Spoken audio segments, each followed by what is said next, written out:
आज 5 साल के बाद वो हिसाब देने नहीं आ रहे। 10 साल के बाद वो पिछले बात का हिसाब देना चाहिए, तब अगले जन्म का सपना दिखा रहे हैं कि अगले जन्म में हम क्या करेंगे। झूठ, 10 साल सरकार झूठ की रही, लूट की रही, धोखे की सरकार रही। ये सरकार सबसे ज़्यादा गरीब विरोधी, सबसे ज़्यादा दलित विरोधी, सबसे ज़्यादा अल्पसंख्यक विरोधी सरकार रही, सबसे ज़्यादा आदिवासी विरोधी सरकार रही।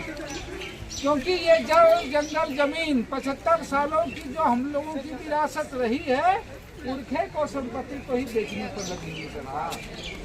और 10 साल के बाद हिसाब देने के बजाय अपने लिए तो कह रहे हैं कि 400 पार कर दीजिए, लेकिन जो 8 घंटा मेहनत करते हैं, मजदूरी करते हैं, उनके लिए 400 रुपये। मनरेगा का मजदूरी इस देश में सबसे कम है। इनके लिए जो है खुद तो कहेंगे कि भाई हवाई चप्पल वालों का हवाई जहाज ले लेंगे, लेकिन जाहिर सी बात है आज गांव इलाकों में लोग पलायन कर रहे हैं, बाहर जा रहे हैं, बम्बई रह रहे हैं, सूरत रह रहे हैं, हिमाचल गुजरात रह रहे हैं, राजस्थान रह रहे हैं, बेंगलोर रह रहे हैं, लेकिन उनके लिए ट्रेन तक की सुविधा नहीं कि भाई वो वहाँ से जाएं और लोगों को आ सकें। इस जमुआ से सूरत लोग बसों में भी भर भर करके जाते हैं। तो ये इनके एजेंडा में नहीं है, ये इनके प्राथमिकता में नहीं है।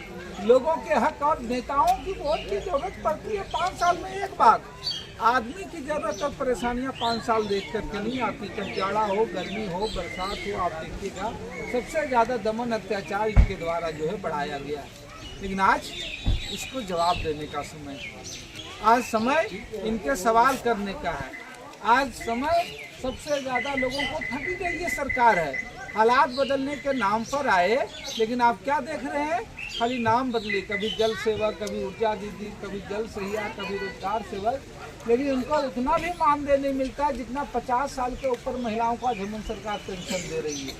और रसोईया को तो 500 भी नहीं देते हैं। तो ज़रूरत है ये सरकार बदलने की, लेकिन अभी इनको कुछ नहीं है। मोदी जी की तस्वीर लेकर के आएंगे और कहेंगे 400 पार।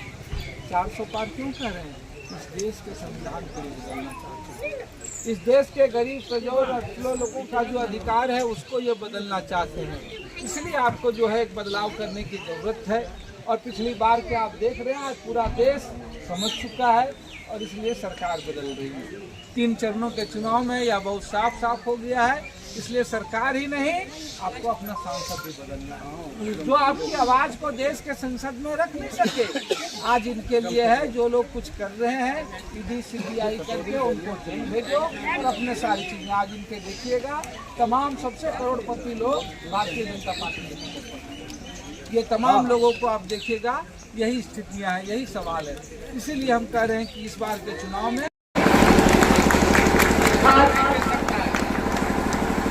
इस तरह से हम सभी का सपना होता है कि हमारे प्रखंड का, हमारे क्षेत्र का, हमारे लोकसभा क्षेत्र का